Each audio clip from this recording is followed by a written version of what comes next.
So I love interplanting, especially at this time of year, when things are growing at very different rates, and you can really take advantage of that fact. So in this little example, I'm going to do radish and tatsoi and beetroot, and eventually they're going to be followed by peppers. So let me take you through. I'll show you kind of the principles I use when deciding what and how to interplant. So here's a lovely little interplanting opportunity. So this bed's just come free from winter lettuces, and I want to get it planted nice and quickly. And I'm going on holiday, so these plants are a little bit too small, but I've got some beetroot, I've got some radish, and I've got some few little bits of tatsoi left over after planting a main bed of tatsoi. Tatsoi does really nicely at this time of year in the polytunnel. So what I want to do is put the tatsoi down the centre, because it's relatively shallow rooted, and it's going to spread out. So it's going to become a nice big plant like these examples. The radish, of course, are going to go in and then come out and be finished before the tatsoi kind of gets to its full size. And I'm going to put the beetroot down the edges, because the beetroot's nice and deep rooted, so it can cope with the fact that it's not got so much compost to go at, 'cause it's near the edge of the wood, but it's going to get down there deep underneath these raised beds, because these are open bottomed raised beds. And the beetroot's going to stay in the longest. The tatsoi will all be out by the time we get to May, and down that centre there, that's where we're going to put peppers. But the beetroot can stay in, so that's nice, because there'll be a lot of beetroot in here, because these are multi-sown modules, and I don't want to disturb the beetroot, so that's why it's also going down the edge.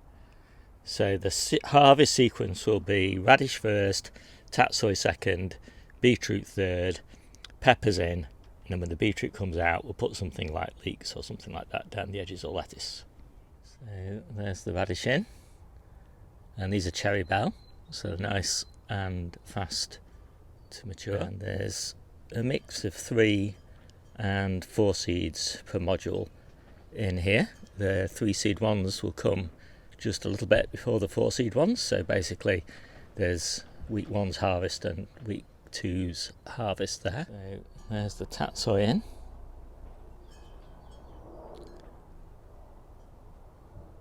And then there's the beetroot in, and I've put the beetroot where there's 2 seedlings on this side, which is the north side of the bed, and the ones with 3 seedlings on the south side of the bed, so that they get just that little bit more light. Not in particularly now, but certainly once the peppers go in down the centre there. So we're just revisiting that little bed now 5 weeks later, and you can see radishes growing really nicely. We are a little bit behind on where we normally are. Normally I'd be harvesting these radishes, but I think they're about 2 weeks away now from harvest, but that's not a problem. I'm not that desperate to eat radishes that I'm upset by it. And you can see the beetroot doing quite nicely, and one of the things about these beetroot is that before they kind of get overpowered by the tatsoi, they're going to be quite big, fairly well established little plants, which is kind of important. If I'd planted them later, like now, they wouldn't really have time to sort of grow on and establish themselves, and they'd probably get a little bit overpowered.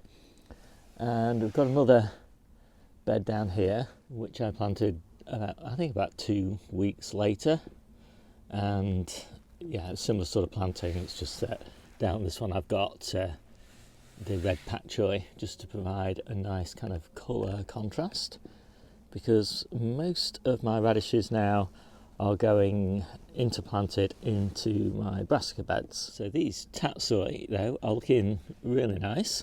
They're nearly ready for harvest, but I just wanted to show you the ones that are outside in one of my cold frames, and you'll see that they're doing just as well as these in the polytunnel. So, an expensive polytunnel is not kind of required to grow over winter. Cold frames and low tunnels are perfectly good enough. It's lovely and snowy today, but under this cold frame it's still like May. So there's that tatsoi, looking really lovely, and a few lettuces as well, looking pretty good. And those lettuces actually were quite interesting because they were sown 11th of November, planted out, the 8th of November, planted out about the 8th of December, and yeah, they've grown pretty nicely over winter. Nice and snug underneath this snow. Another cold frame. This is an example of how I like to do the radishes, interplanted with cauliflowers in this case. Looking pretty nice. We're going to leave this snow on here. It's going to get cold tonight. It provides good insulation.